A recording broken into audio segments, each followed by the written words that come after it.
When it comes to the Pokémon anime, banned episodes are a pretty well documented topic. Most of these banned episodes have one major similarity, however. It's the dubbed version, or lack thereof, that gets discussed, whether that dub be English or otherwise. It makes sense that there really wouldn't be as many episodes deemed problematic in Japan. After all, Pokémon is made for a Japanese audience at its core, so Japanese standards of children's television certainly play a role in the show's creation.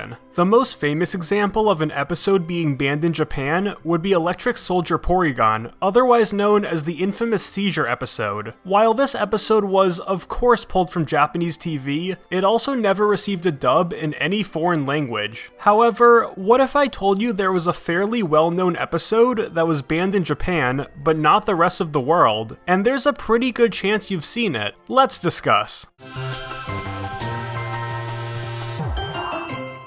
What's up, Ginger Cornets? Now, if you've seen some of the early Pokemon movies, then you're likely familiar with something known as a Pikachu short. These shorts would play in theaters before the movie, and were typically included alongside any home media release. The most famous example would probably be the first of these shorts, Pikachu's Vacation, which was shown alongside Mewtwo Strikes Back. One thing many don't know, however, is that these shorts continued to be made up until 2015, though a handful were never released outside Japan. Now, I've seen all of these episodes, and they're all really fun. It's cool to just see the main Pokemon be the stars, with little inclusion of Ash and Co, if any. My favorite of these, however, would have to be the short paired with the third movie, Pikachu and Pichu. This episode follows Pikachu as he gets separated from the other Pokemon, and meets up with the Pichu brothers. From there, all sorts of shenanigans ensue involving the local Pokemon, and in the end, Pikachu makes it back safe just in time for Ash and Co to return to throw the Pokemon a party. What this episode is most known for would have to be this bit right here.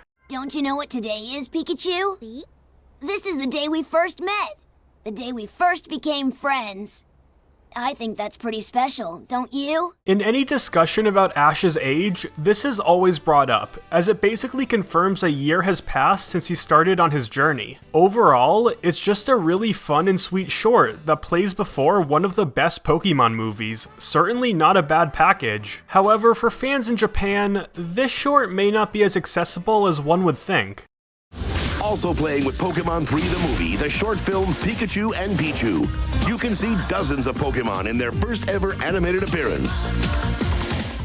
Now, at first glance, what made this episode get pulled in Japan is certainly unclear. What possibly could have been seen as controversial here? And if you're watching the episode in English, or really any other dub, then you'd be correct. There's nothing wrong with this short. However, in Japan, a single decision caused this short to be pulled from just about everything. Since the episode is mostly made up of Pokemon who don't talk, the narrator plays a key role to ensure the audience understands what's going on. This certainly isn't another Island of the Giant Pokemon with Pokemon to English subtitles. In the English dub, the narrator is played by Roger Parsons, who played the role in the first episode and continues to do so today. In Japan, however, a guest was brought on to narrate the short. Enter Noriko Sakai. Now, if you don't recognize that name, don't worry. I also had no idea who she was prior to researching for this video. Luckily, the internet, or more specifically Wikipedia, is here to the rescue. Sakai is a Japanese singer who was quite popular in the 90s and early 2000s, not just in Japan, but also in Hong Kong and Taiwan as well. She had also been acting in TV dramas since 1990, but as far as I can tell, Pikachu and Pichu was her first and only anime role. And this should be where the story ends, but 9 years later, things would take a turn for the worse. Just a quick trigger warning, there are a few touchy subjects ahead. You've been warned.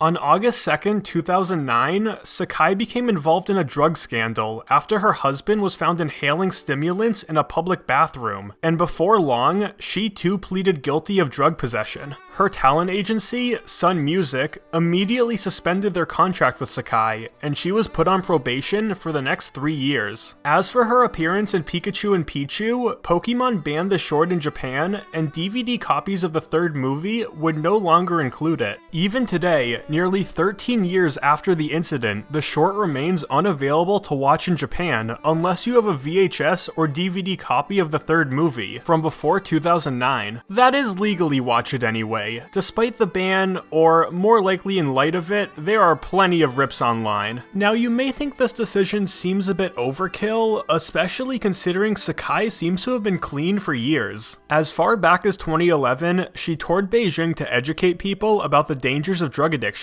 even participating in several charity organizations. And in 2012, she returned to the music industry and has had a pretty steady career ever since. Though I do feel inclined to mention that in October 2021, she created and sold an NFT of one of her most popular songs, so take that as you will. Even though Sakai's past seems to be behind her, Pokémon has yet to unban the special. In 2012, Pokémon released a Blu-ray box set in Japan with every movie and Pikachu short released up until that point, except Pikachu and Pichu. And just recently, on February 1st, 2022, Pokémon released all 23 movies onto Amazon Prime in Japan as part of their ongoing partnership. Alongside these was every Pikachu short released, all except Pikachu and Pichu. Now, despite the episode's ban, music that originated in the short continued to be used in future episodes. Interestingly enough, this includes an instrumental version of the song Tomodachi Kinenbi, which was sung by Sakai. It's actually the track that plays when Ash says goodbye to Brock in the final episode of Diamond and Pearl, and it was even kept in the dub. I guess since the version they used doesn't include her vocals, Pokémon deemed it as okay. Whether or not the short will ever be unbanned, who can really say? At this point, I don't think lifting the ban would really cause any issues, though maybe the point of view would be different in Japan. While it's not a topic I'm going to get into here, Japanese celebrities typically have more strict regulations surrounding them than in the West, especially when it comes to idol culture. However, if it's just Sakai's narration that's caused all these issues, one question remains: why doesn't Pokémon simply re-record it with a different narrator? This would seemingly fix all the issues, but in reality, it's not that simple. While Pokémon saves all the source recordings nowadays for dubbing purposes, the same was not true back in 2000. Localization studios such as 4Kids basically had the episode itself to work off of, and any of the Japanese voices they wanted to use had to be ripped from the original Japanese episode itself. It's why Pikachu was often voiced by Rachel Lillis, voice of Misty and Jessie, if other characters were talking over it.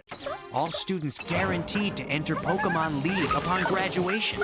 Pokémon Technical is the educational facility. As Sakai often narrates over Pokémon's actions in the short, re-recording her lines would also require many Pokémon to be dubbed over as well. And considering the incident took place 9 years after the short was released, it's pretty safe to say that the original audio files are long gone. Replacing Sakai's dialogue would basically require a re-recording of the whole episode. And all these years later, Pokémon probably doesn't see much worth in putting that much work into a project like this. I hope one day kids of Japan will once again have easy access to this episode, but with the way Pokémon has been treating it, I unfortunately don't see that happening anytime soon. There are quite a few other details to this story, so if you're interested in learning more, I'd highly recommend checking out the article on Dogasu's backpack, which is linked in the description. It has a lot of insight on the events that led up to the ban, and I've used it as a major source for researching this video. And on a lighter note, I'd like to know what your favorite Pikachu short is. Pikachu and Pichu will probably forever be my favorite, but I'm curious which of these you hold close. Anyway, as always, thanks so much for watching, and I'll see you later, Gator Taters.